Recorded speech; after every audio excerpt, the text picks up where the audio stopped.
On Custom Grains fans, on this week's episode, I'm going to show you on how to make a baby sign or any plaque sign. I'm actually going to be featuring my Monport laser. If you don't have a laser, you could just use a scroll saw or like a hand saw or circular saw and just follow a scribe. But to save you the time and hassle, what I've done is I've ripped everything down. I purchased 1x4x8s at Menards, and I cut them at 28 inches this way. And then the width, I ripped on the table saw to get rid of the little curves on the sides of the board, and I ripped it at 3.5 inches each. I then took my 1x4x8 and found the exact middle point, ran it through the table saw to create edges. So it'd go like this. And now here, this is the last piece of the trim around the frame, and I measured at 29.5.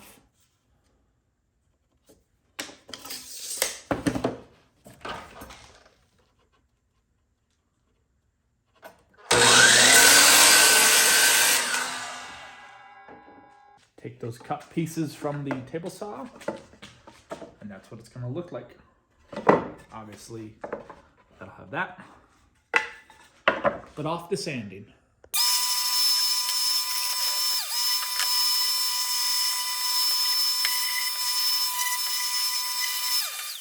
What I failed to mention is on the back side, I did use the leftover scraps from when I cut the 8-foot boards down. There was about 12 inches left right here. So then just little slats to glue it all together. Now once you got everything sanded, you want to wipe away the dust, and you're going to want to apply your stain.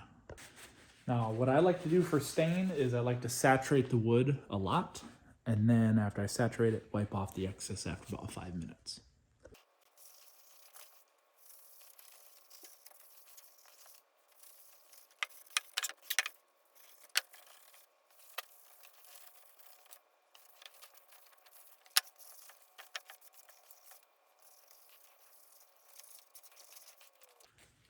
After everything's saturated, even brush strokes with your rag or your brush, and go with the grain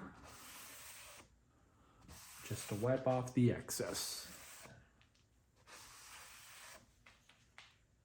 Shop safety tip is when you're using stain or any polyurethane or whatnot, you never want to bunch it up like this, because when this cures, it produces heat and it makes it exothermic, and this could potentially start a fire and burn down your house or your garage. And if you do throw it in like a ball like this, just throw it in a fire pit or a metal container with a lid, so then it has no oxygen to fuel the fire. Now it's time to stain the sides of the frame.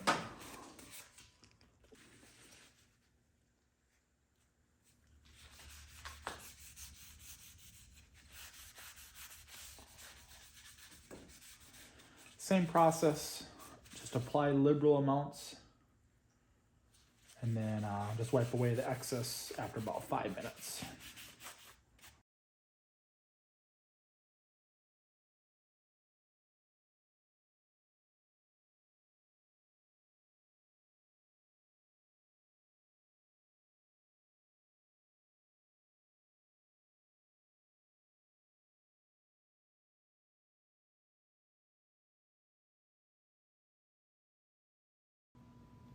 Now over at the laser, you just place your workpiece. Here I'm using 3.5 millimeter cherry plywood with MDF core, and just place it down on laser and make sure it is parallel to the gantry.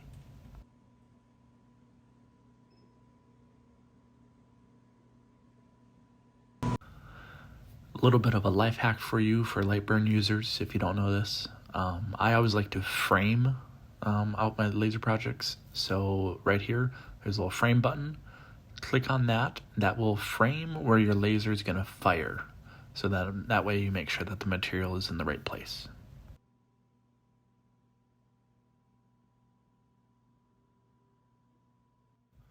Once your material is in the right place, use the spacer block that Monport provides. You want to put on its edge, and you want to lower or raise the bed accordingly so the spacer block touches the tip of the nozzle.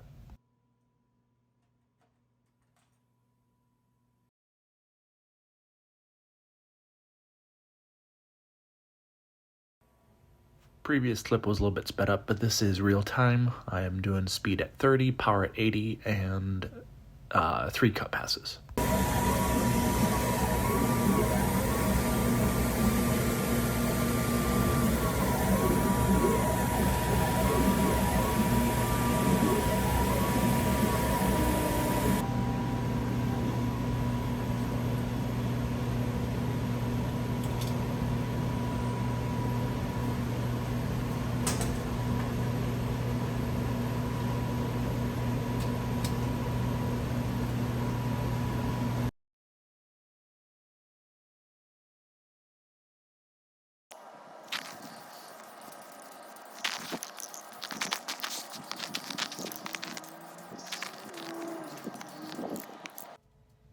I went ahead and attached the outside trim pieces with my brad nailer. I just skipped that video footage.